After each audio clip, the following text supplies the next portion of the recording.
सुप्रभात बच्चों। तो चलिए आज का हम पाठ पढ़ते हैं और इस पाठ से हम सीखते हैं कि जीवन में हमें हमेशा सच्चाई, ईमानदारी और हिम्मत और साहस से काम करना चाहिए। सुप्रभात बच्चों। तो आज हम पाठ 3 पढ़ेंगे, एल्बम। बच्चों, यह पाठ सुप्रसिद्ध लेखक सुदर्शन की यह कहानी अत्यंत मार्मिक है। यह एक उदार हृदय सेठ की दया और मानवीयता की कथा है, जो किसी की भावनाओं और आत्मसम्मान को ठेस पहुंचाए बिना मदद करना चाहते थे। पंडित जी लाला सदानंद से लिया कर चुकाना चाहते थे, पर आर्थिक तथा सामाजिक विवशताओं के कारण ऐसा नहीं कर पा रहे थे। लाला सदानंद उनकी आत्मा पर पड़े इस बोझ से उन्हें मुक्त करवाने का सफल प्रयास करते हैं, जो बाद में पंडित जी की प्रकट हो जाता है। इस कथा में मानवीय भावनाओं की बारीकियों को सुदर्शन जी ने बड़ी खूबी से उजागर किया है। तो बच्चों, इस पाठ से हमें सीख मिलती है कि हमें दूसरों की भावनाओं को तथा उनका आदर सम्मान की रक्षा करनी चाहिए। हर एक की सहायता, आत्मसम्मान, उदारता, मानवता, दया का ध्यान रखना चाहिए। पंडित शादीराम ने ठंडी आह भरी और सोचने लगे, क्या यह ऋण कभी सिर से ना उतरेगा? वे गरीब थे, पर उन दिल से बुरे ना थे। वे चाहते थे कि जिस तरह भी हो अपने यजमान लाला सदानंद का रुपया अदा कर दें। उनके लिए एक एक पैसा मोहर के बराबर था। अपना पेट काट कर बचाते थे, मगर जब 4 पैसे जमा हो जाते तो कोई ना कोई ऐसा खर्च निकल आता था जिससे सारा रुपया उड़ जाता। शादीराम के हृदय पर बर्छियाँ चल रही थीं, मगर वे कुछ न कर सकते थे। इसी तरह साल बीत गए।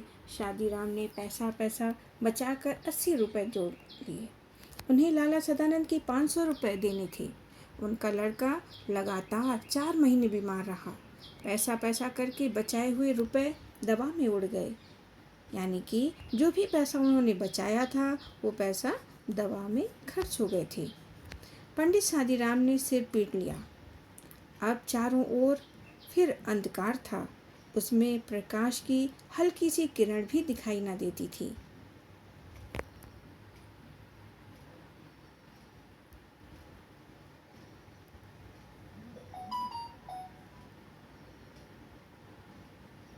सिर पीट लेना मतलब अफसोस व्यक्त करना। विवशता का मतलब होता है मजबूरी।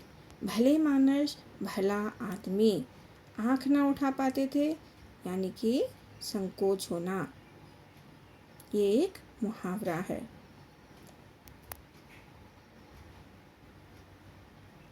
हृदय पर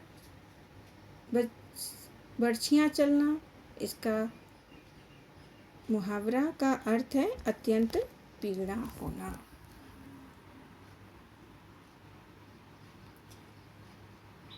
अब चारों ओर फिर अंधकार था। उसमें प्रकाश की हल्की सी किरण भी ना दिखाई देती थी। लाला सदानंद अपने पुरोहित की व्यवस्था को जानते थे। उन्हें इस रकम की जरा भी परवाह न थी। वे इस बात से इतना डरते थे मानो रुपए उन्हीं को देने हों। उधर शादीराम के दिल में शांति न थी। वे सोचा करते थे कि ये कैसे भले मानस हैं जो अपनी रकम के बारे में मुझे आज तक नहीं बात भी नहीं करते। लाला सदानंद को भली मनसी के सामने वे आँख न उठा पाते थे। एक दिन लाला सदानंद किसी काम से पंडित शादीराम के घर आए। उनकी अलमारी में कई 100 बंगला, हिंदी और अंग्रेजी की मासिक पत्रिकाएं देखकर बोले, यह क्या है पंडित जी?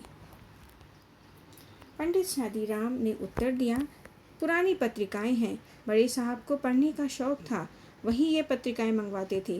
वे जब जीवित थे तो किसी को हाथ न लगाने देते थे। अब इन्हें कीड़े खा रहे हैं, कोई पूछता भी नहीं। रद्दी में क्यों नहीं बेच देते? उनमें चित्र हैं। जब कभी बच्चे रोने लगते हैं तो एक आध निकाल कर दे देता हूँ। बच्चों का दिल बहल जाता है। लाला सदानंद ने आगे बढ़कर कहा, दो जरा देखें कैसे चित्र हैं। पंडित शादीराम ने कई सुंदर और रंगीन चित्र दिखाए। लाला सदानंद कुछ देर तक उलट पुलट कर देखते रहे। सहसा बोले, ये चित्रकला के बढ़िया नमूने हैं। अगर किसी शौकीन को पसंद आ जाए तो 1000-2000 रुपये बड़ी आसानी से कमा सकते हैं। पंडित शादीराम ने एक ठंडी सांस भरकर कहा, ऐसे भाग होते तो ये धक्के ना खाता फिरता। लाला सदानंद बोले, एक काम करें। क्या? जितनी अच्छी अच्छी तस्वीरें हैं सबको छांट कर अलग कर लें।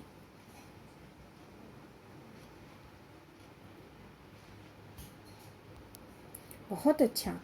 जब यह कर चुके तो मुझे कहलवा दें। अब आप करेंगे? मैं इनकी एक एल्बम बनाऊंगा और आपकी तरफ से विज्ञापन दे दूंगा।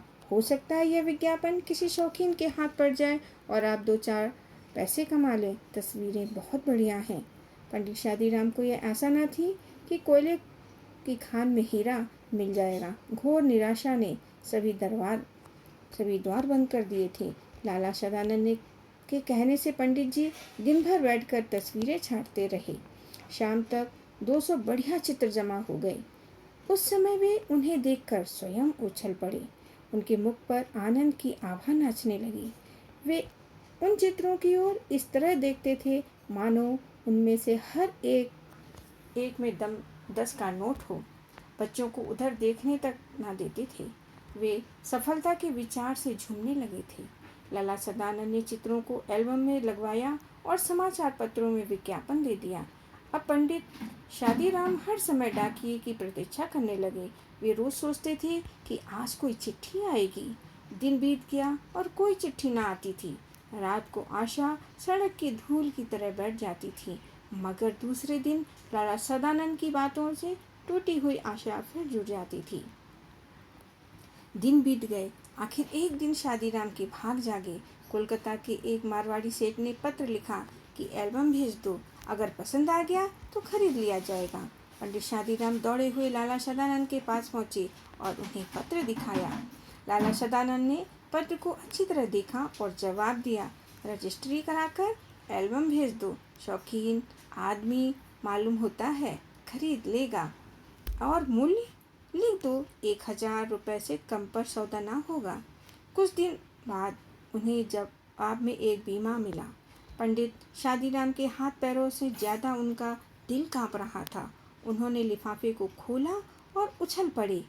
उसमें 100 के 10 नोट थे। पहले उनके भाग ने करवट बदली थी। अब वह पूर्ण रूप से उठकर बैठ गया। पंडित शादीराम सोचने लगे, अगर 2000 लिख देता तो शायद उतने ही मिल जाते। इस सोच में उनकी सारी खुशी किरकिरी कर दी। सांझ के बाद वे लाला सदानंद के पास गए और 500 रुपये सामने रखकर बोले, परमात्मा का धन्यवाद है कि मुझे इस मार से छुटकारा मिला। अपने रुपए संभाल लीजिए। आपने जो दया और सज्जनता दिखाई है उसे मैं मरते दम तक ना भूलूंगा। लाला सदानंद ने हैरान सा होकर पूछा, पंडित जी क्या सेठ ने एल्बम खरीद लिया? जी हाँ, खरीद लिया। और रुपए भी आ गए? जी हाँ। 1000? जी हाँ। नहीं तो मुझ गरीब ब्राह्मण के पास क्या था जो आपका ऋण चुका पाता। परमात्मा ने मेरी सुन ली। मेरा विचार है कि आप ये रुपए अपने पास ही रखें। मैं आपका यजमान हूँ। मेरा धर्म है कि आपकी सेवा करूँ। अगर मैंने 4 पैसे दे दिए तो कौन सा गजब हो गया। पंडित जी की आंखों में आंसू आ गए। वे बोले, आप जैसे सज्जन संसार में बहुत थोड़े हैं। परमात्मा आपको चिरंजीवी रखे। मगर अब तो मैं ये रुपए न लूँगा। इतने वर्ष आपने मांगे तक नहीं। मुझे आज हल्का होने दीजिए। लाला सदानंद ने चुपचाप रुपए रख लिए। मनुष्य रुपए देखकर भी ऐसा प्रसन्न हो सकता है, इसका अनुभव उन्हें पहली बार हुआ। 6 महीने बीत गए। लाला सदानंद बीमार थे। पंडित शादीराम उनके लिए दिन रात माला फेरा करते थे। एक दिन लाला सदानंद चारपाई पर लेटे थे। पास बड़ी चौकी पर पंडित शादीराम बैठे रोगी को भगवत गीता सुना रहे थे। एकाएक लाला सदानंद बेसुध हो गए। पंडित जी ने गीता छोड़ दी और उनके सिरहाने बैठ गए। स्त्री गर्म दूध लाने के लिए बाहर दौड़ी और माँ घबराकर बेटे को आवाज़ें देने लगी। उसी समय पंडित जी को रोगी के सिरहाने के नीचे कोई चिपटी हुई चीज़ जान पड़ी। उन्होंने नीचे हाथ डालकर देखा तो उनके आश्चर्य की सीमा न रही। वह सख्त चीज़ वही एल्बम थी जिसे किसी सेठ ने नहीं बल्कि स्वयं लाला सदानंद ने खरीद लिया था। पंडित शादीराम इस विचार से बहुत प्रसन्न थे कि उन्होंने सदानंद का ऋण उतार दिया है, मगर यह जानकर उनके हृदय को चोट सी लगी कि ऋण उतरा नहीं बल्कि पहले से दुगना हो गया है। इन्होंने एक ठंडी सांस भरी। कुछ देर बाद लाला सदानंद को होश आया। उन्होंने पंडित जी से एल्बम छीन लिया। धीरे से कहा, यह एल्बम अब मैंने सेठ साहब से मंगवा लिया है। पंडित जी जानते थे कि यजमान झूठ बोल रहे हैं। वे किसी भी तरह यह न कह सके कि आप झूठ बोल रहे हो, परंतु अब वे उन्हें पहले से भी अधिक सज्जन, अधिक उपकारी और ऊंचा समझने लगे। तो बच्चों, इस पाठ से हमें सीख मिलती है कि हमें एक दूसरे के दर्द को समझना चाहिए। तो आशा है कि ये पाठ आपको अच्छी तरह से समझ में आ गया होगा।